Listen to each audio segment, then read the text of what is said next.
உலக நாடுகளில் பரவும் குரங்கம்மை நோய். வானூர்தி நிலையங்களில் கண்காணிப்பு பணி மேற்கொள்ள தமிழக நலவாழ்வுத்துறை ஆணை.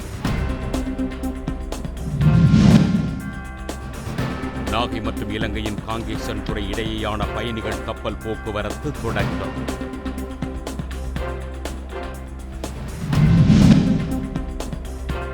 கொல்கத்தா பெண் மருத்துவர் கொலைக்கு நீதி கேட்டு நாளை நாடு முழுவதும் மருத்துவர்கள் வேலை நிறுத்தம் அறிவிப்பு. மேட்டூர் அணைக்கு நீர்வரத்து 16,500 கன அடியாக சரிவு. காவிரி பாசனத்திற்காக 16,000 கன அடி தண்ணீர் திறப்பு. ஸ்ரீஹரிகோட்டாவில் இருந்து SSLV-T-3 ஏவூர்தியில் அனுப்பப்பட்ட EOS-8 செயற்கைக்கோள் புவி வட்ட பாதையில் நிலை நிறுத்தம்.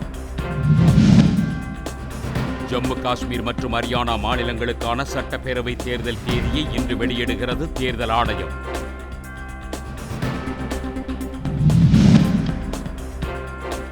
முன்னாள் பிரதமர் வாஜ்பாய் 6வது ஆண்டு நினைவு நாள். டெல்லியில் உள்ள நினைவிடத்தில் குடியரசுத் தலைவர், பிரதமர் உள்ளிட்டோர் மரியாதை. ஆம்ஸ்ட்ராங் கொலை தொடர்பாக கைது செய்யப்பட்ட போக்கிலே நாகேந்திரனிடம் 3வது நாளாக காவல்துறை விசாரணை.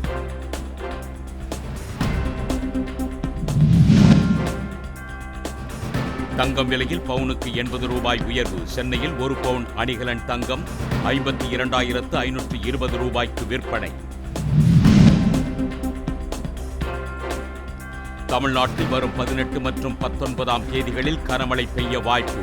மஞ்சள் எச்சரிக்கை விடுத்தது வானிலை நடுவம்.